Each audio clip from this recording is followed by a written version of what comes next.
The final chapter, part 1.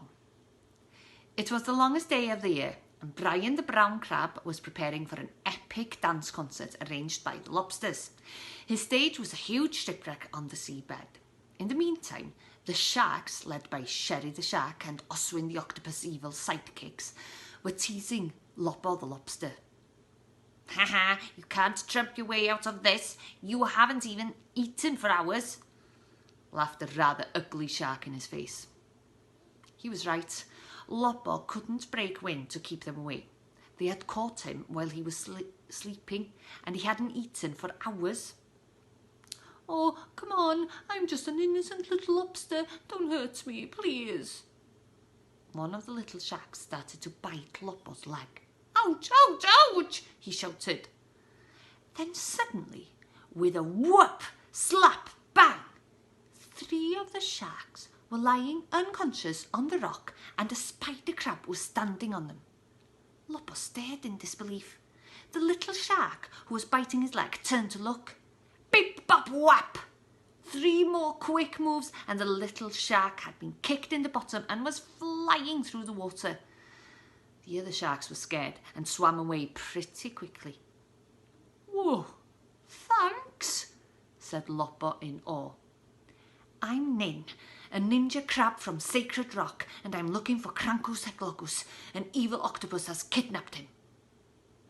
"Oh, well," said Lobo, before going on to explain the situation about Oswyn the octopus and the sharks, and their plan to steal the pearls so that the lobsters lost all their power, and their intention to reveal all during Brian's dance concert. They had revealed their plan to Lobo as they teased him, which wasn't a very clever thing to do. Lobo also explained about his super trumping power.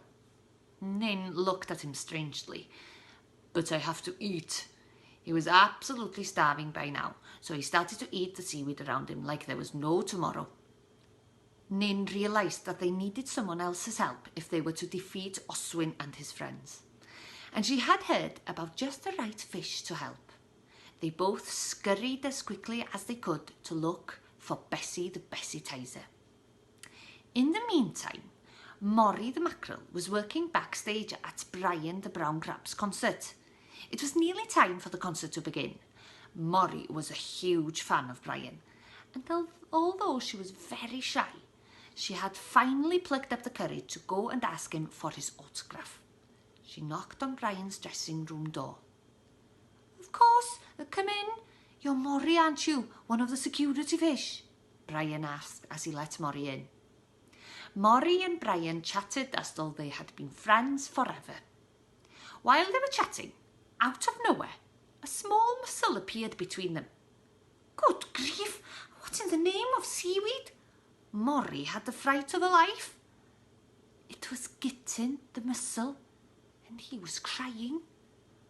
"Oh, sorry," he said in between sobs. "I don't know how I ended up here. I was trying to think of a safe place to escape to, and somehow, oh sorry, but something terrible is about to happen." Gutun went on to explain the evil plan of the lobster cave bank robbery. "I don't want to help them," said poor Gutun. "Don't worry," said Mori. "I will go and look for one of the lobsters." Mori left Gutun and Brian in the dressing room and went to look for a lobster. She saw a slightly strange one coming towards her, accompanied by a sea bass and a spider crab. "Excuse me, there's an emergency. Someone is about to rob the lobster cave bank. Can you help?" Nin, Lobo and Besi looked at each other. "Of course we can," said Besi confidently. "That's why we're here." And that's how the 6 heroes came together to hatch a master plan to stop Oswyn the octopus and his evil friends.